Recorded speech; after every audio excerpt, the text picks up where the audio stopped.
Good morning, colleagues. It's Churchill here, head teacher, welcoming you to our Curriculum Inset Day. I hope you all had a good Christmas and a Happy New Year in as far as this most unusual of Christmases has gone. And I hope that you all managed to rest and recuperate and recharge, ready for the term ahead. I'm going to speak to you just briefly this morning with a kind of agenda setting tone for our Curriculum Inset Day today. So, an opportunity for us in the midst of COVID to keep our eye on the core business, which is the mesh between curriculum and pedagogy. So curriculum is what we teach. This is the aspect of the academy led by Frank Dawes, and pedagogy is how we teach it. And this is the part of our provision led by Joe Gill. The mesh between these two, between curriculum and pedagogy, is your domain. Directors of faculty, leaders of learning and teaching staff who are experts in your subject and experts in teaching and learning. Having a clear vision and a plan for your curriculum and a clear sense of the most effective ways to deliver that curriculum are both essential to the successful progress of students in your subject. If one is weak, the other will fail. Both need to be strong, and that's why today is so important. And that's not to say that curriculum and pedagogy are not already strong at Churchill. We believe they are. But we have an opportunity, as we come through the COVID crisis, to take a careful forensic look at what we have so that we can refine it, replace the bits that need replacing, innovate where innovation is needed, and secure the mesh between curriculum and pedagogy for the future. So I'm going to structure my introduction today by returning to one of my favourite stories. And to those of you who've heard it before, please humour me. It bears repeating, I think, anyway. And it's the story of the three stonemasons. So the story goes that a man came across three stonemasons who were working away at chipping chunks of granite from large blocks. The first mason seemed unhappy in his job, chipping away and frequently looking at his watch. When the man asked what it was that he was doing, the first mason responded rather curtly, "I'm hammering at this stupid rock. I can't wait till 5 when I can get home." A second mason, seemingly more interested in his work, was hammering diligently, and when asked what it was that he was doing, answered, "Well, I'm moulding this block of rock so it can be used with others to construct a wall. It's not bad work, but I'll sure be glad when it's done." The third mason was hammering at his block fervently, taking time to stand back and admire his work. He chipped off small pieces until he was satisfied that it was the best he could possibly do. And when he was questioned about his work, he stopped, gazed skyward, and proudly proclaimed, "I am building a cathedral." Now, I love this story because it speaks to me about the importance of holding true to our vision in all that we do. It tells me that in schools, every single action that every single member of staff takes with every single student is a contribution to the larger endeavour of building the cathedral of an educated individual and a better society. And when we keep that vision in mind, it gives us a greater sense of purpose in our work, a greater sense of satisfaction in each and every one of those interactions, knowing that we have made a contribution to that bigger picture. So I'd like all of us to keep that third stonemason in mind when we're thinking about curriculum, because your subject curriculum is the equivalent of building your own cathedral. Now, in order to be successful in this, you need to understand what the endpoint looks like. What does the cathedral that you're going to build look like? What does a full and rounded science education look like? What does it mean to complete the history curriculum at Churchill Academy in Sixth Form? What should a student who has been through the PSHE curriculum at Churchill know? What should they be able to do well? This is where the curriculum thinking comes in. Everyone who teaches your subject at Churchill should know and be able to articulate what the vision for the curriculum in that subject is. And of course, this is informed by the exam specs, but I would hope that it's more, much more than that. Once we know what that vision is, we need to work out how we're going to build it. And for that, we're going to think about selection, sequencing, and security. So selection is which bricks are you going to use? Guided by the national curriculum, which elements of the curriculum are you going to use? Which topics, which elements, which subjects, which source texts are you going to use? And of course, that's guided by the national curriculum. It's guided by the exam specifications, but it needn't be limited by those. Sequencing is about the order in which you are going to lay those bricks. Once you've selected the elements of your curriculum, what order are they going to go in? And crucially, as you are thinking about that, why do those bricks go in that order? Why is it essential that this element of your curriculum precedes this element? Why does this one follow that one? When should this one be revisited? And security is about what techniques you're going to use to secure those bricks in place. This is pedagogy. These are our teaching and learning principles, which will ensure the long-term retention of knowledge, which will keep the elements that you have taught in place so that they are secure and safe to build on top of. So the main purpose of curriculum is to build up the content of students' long-term memory. It's no good giving students practice in thinking without giving them material to think with. That's like mortar without bricks. What do you need the students to know and be able to do, and by when? The temptation for all of us is to rush off to the good stuff, the frills, the crenellations, the exciting bits of our curriculum. But more important than the decorative features are the foundational ideas, the threshold concepts upon which the curriculum in your subject is built.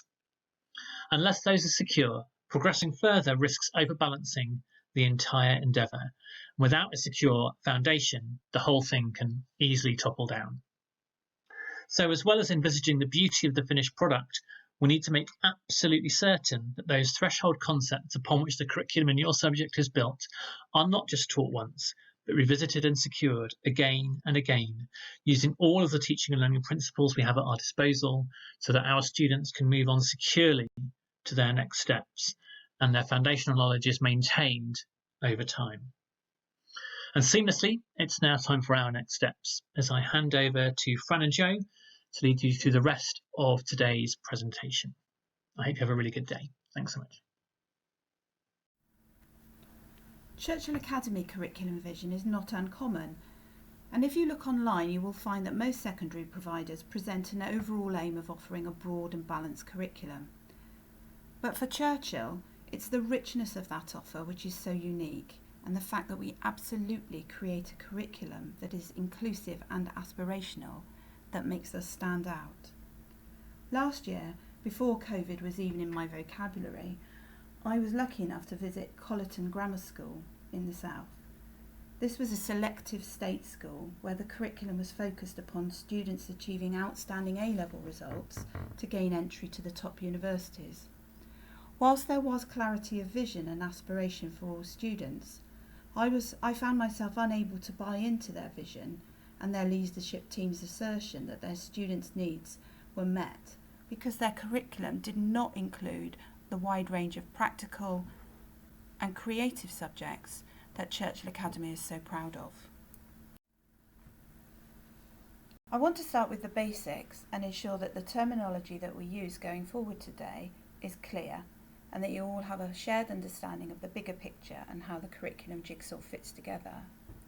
We do now use the terms Key Stage 3, Key Stage 4 and Key Stage 5, but we have still maintained our own description of the foundation phase, now year 7, 8 and 9, the personalised phase, which is where the students are able to make some choices within their curriculum, and the advanced stage, which is in the sixth form, where students are selecting level 3 courses.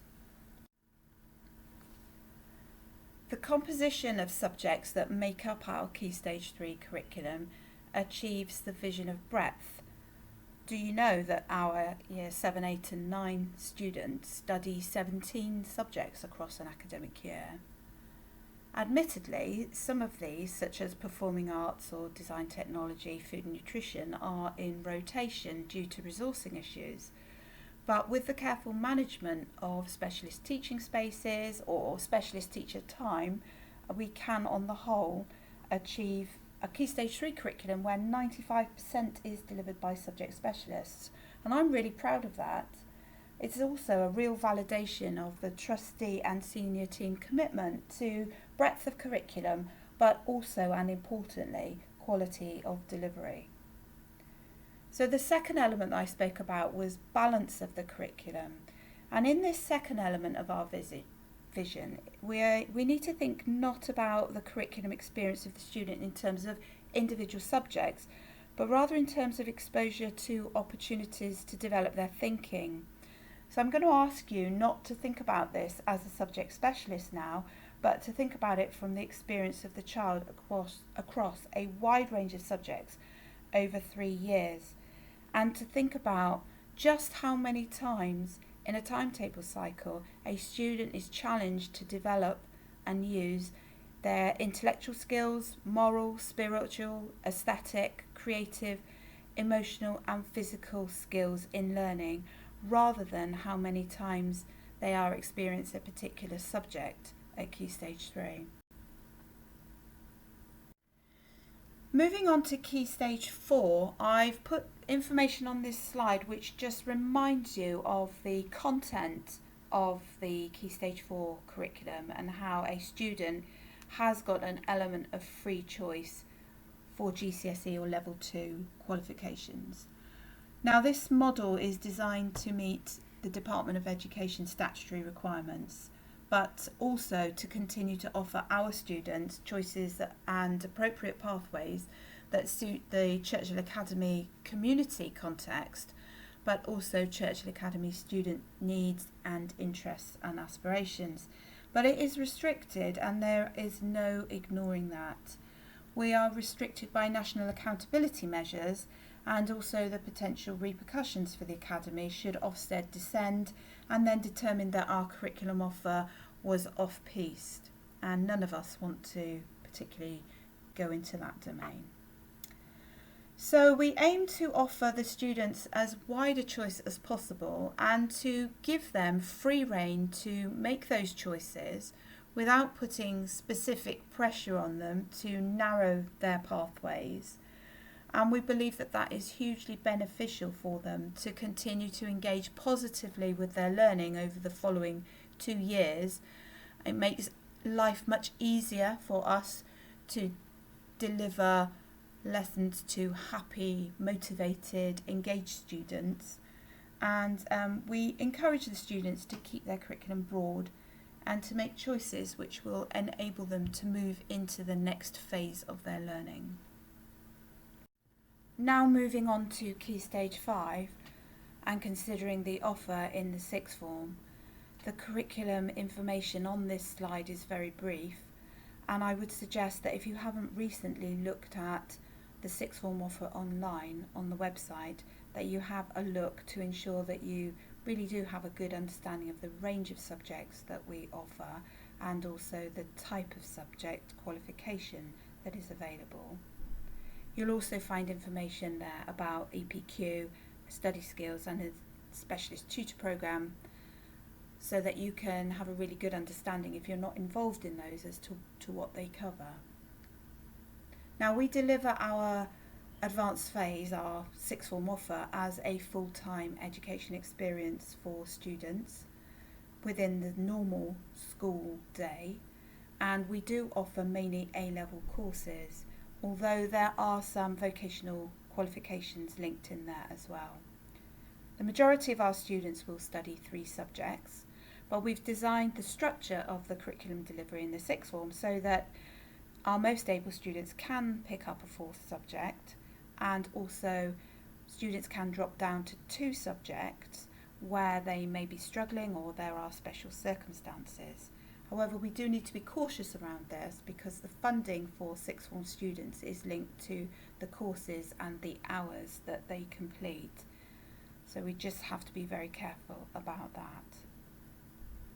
Now, we've spent a lot of time investing in our specialist tutor programme, which all students are exposed to, and this offers them a wide range of skills and experiences beyond their learning in formal lessons, and the aim is to prepare them for their next steps, whether that's an apprenticeship, a world of work, or university. There is an emphasis upon preparing students for higher education, and that is to ensure that students know exactly what they need to do to make themselves as competitive as students from other successful schools, but also to ensure that when they make that transition into degree or higher education, that they are not floundering to understand what study skills and independent learning skills they are going to be needing to be successful in those institutions. Our sixth form offer is hugely successful, very broad, and one that we are very proud of.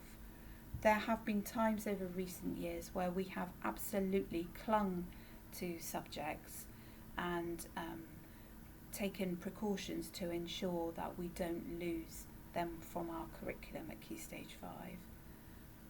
As I say, we are rightly proud of the offer that we have in place.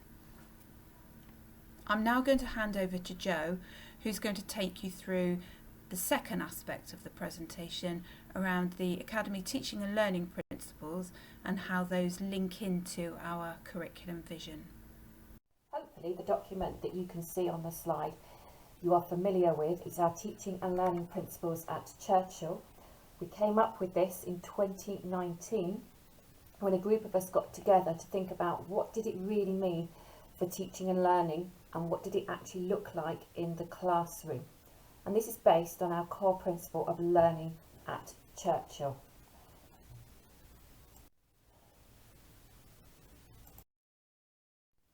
So hopefully you should be able to read the teaching and learning principles a little easier on this slide.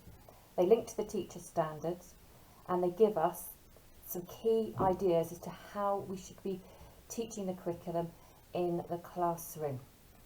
They start with our high expectations of students and go all the way down to how we can equip our students with the skills that they need when they leave here.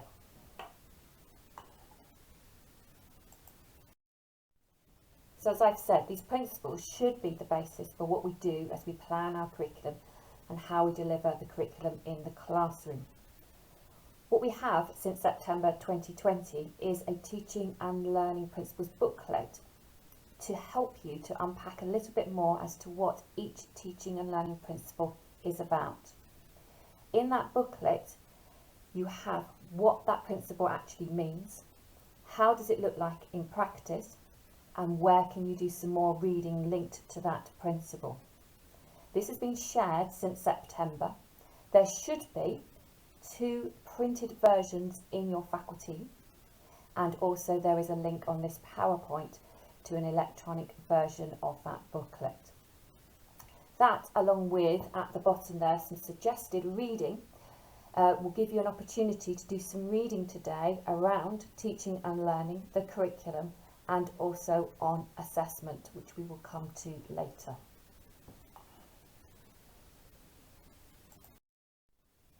So one of the tasks that we are asking you to do is to show us how the teaching and learning principles link into your curriculum. We have a fantastic example from the English faculty, and there's part of that below. Thank you to Dave and his team for putting that together. They have shown us how what they do at their Key Stage 3 curriculum links into the teaching and learning principles. You can see the full document on the link which is there on the screen. I also know that Gareth's student leadership group have also been given the task of how we can link the teaching and learning principles to student leadership, and that is something that they will be doing within the faculties as well today.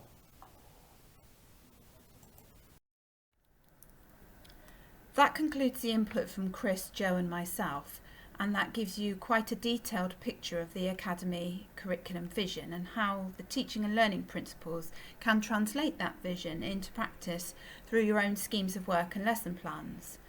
We've now set aside some time for you to dip into the reading that Joe has sourced and also to discuss the completion of your subject and faculty curriculum plans for the rest of the day.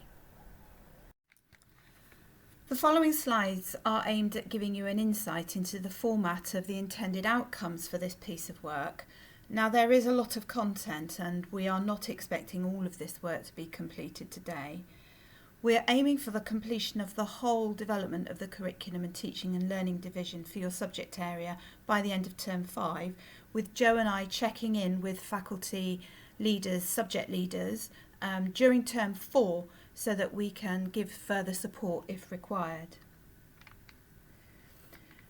Now, we have previously discussed the scope of this piece of work with the MLT and provided a template for teams to work with.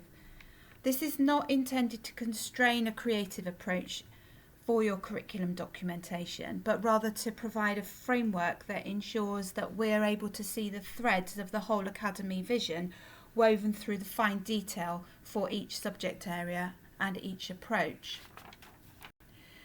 Your first task, which is shown here, is to detail your subject vision or rationale.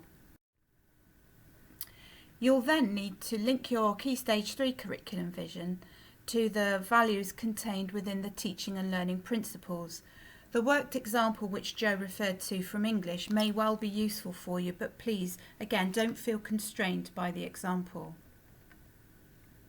As part of the work we want you to do today on curriculum, we would like you to think about your assessment approaches. We would like you to think about what it is that you are assessing and why you are assessing it, and how it can be a building block for the work that they will be doing at GCSE and A-level. We have given you plenty of information on different assessment approaches. Some of them are linked to this PowerPoint slide here, but also on the suggested reading list that I mentioned in a previous slide. There are some links on that reading list for you to have a think about your assessments. There's also links to our teaching and learning principles, number 6, which is linked specifically to metacognition, and also to number 8, which is on feedback.